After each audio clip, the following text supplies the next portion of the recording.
Hi everyone, welcome to Tvet tutorials. I'm Mr. Mdluli MV. Today we're going to be doing travel office procedures and chapter number 4, which deals about confidentiality. The objective of this chapter is we need to be able to explain what is confidentiality. We need to be able to list the types of information classified as confidential information.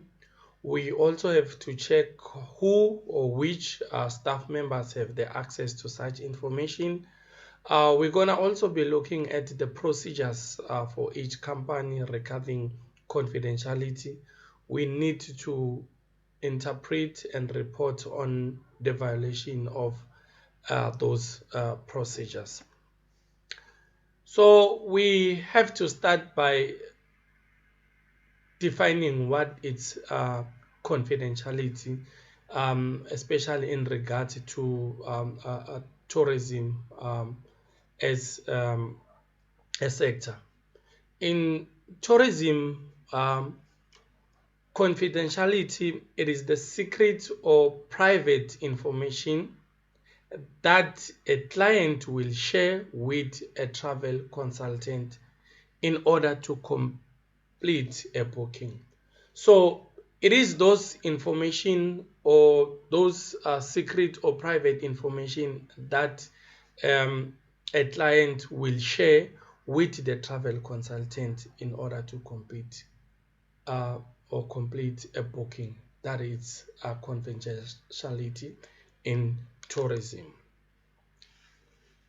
Okay, one has to ask himself or herself the question, what are those type of information that a client will share with the consultant in order to do a booking? So the consultant will ask some few questions.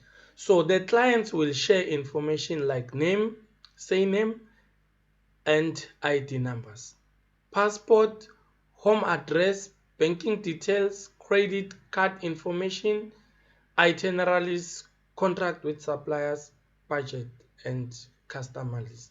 So these are some of the information, or this is the information that is regarded as confidentiality in the tourism sector, because we don't share this type of information with anyone else.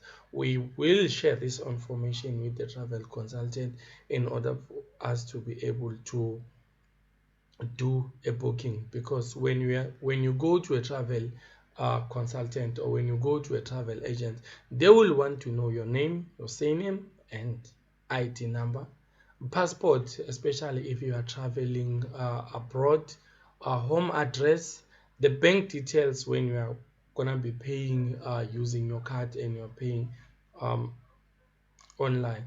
So credit card, if you are paying using the credit card, some itineraries are going to be shared between the travel agent and the client. So companies, they differ. Companies, they usually have procedures on how to deal with information, how to make sure that the client's information are safely and secure. They consider making someone in their company responsible for private. So not everyone will be working with those private information or secret information that is there. They are going to color code files, keep personal information secure from unauthorized access and misuse. Methods should be used in order to keep those records safe. We're going to have IT security such as passport, keeping hard copies in properly secure cabinets. We also going to be training staff in private procedures, regular monitoring information regarding practices, allow staff to access personal information on a need to know basis only, removing all confidential information from electronic devices before are selling them, especially laptops and desktop, because companies they usually auctions those devices. So we need to make sure that all the information that was stored there, it's actually erased so that no one can easily use those information. Um, Many companies usually develop an acceptable policy for all employees on appropriate use of confidential information. That might also outline what can happen when evaluation can take place. So having to have the company procedures in place. What will happen if someone misused that very same information, whether it can be the travel consultant, or whether it can be the manager, the accountant, and anyone working in a travel agent. So we will have a verbal warning. If the issue continue, we're gonna have written warning, final written warning.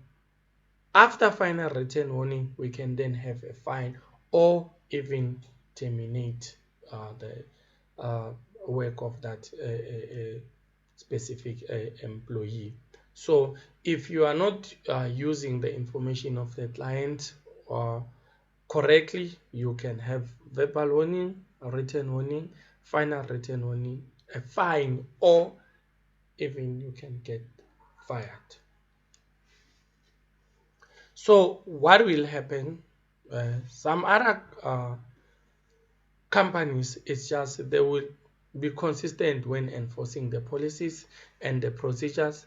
They will also regularly review, evaluate, and revise existing policies and procedures. You don't have to keep confidential information that you no longer use or need.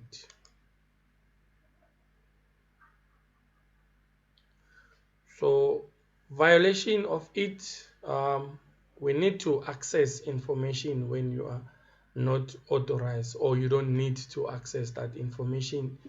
You don't have to give your security code, password, or access card to any other person to use. You only use confidential information of any other person. Giving confidential information to another person or another company or an individual.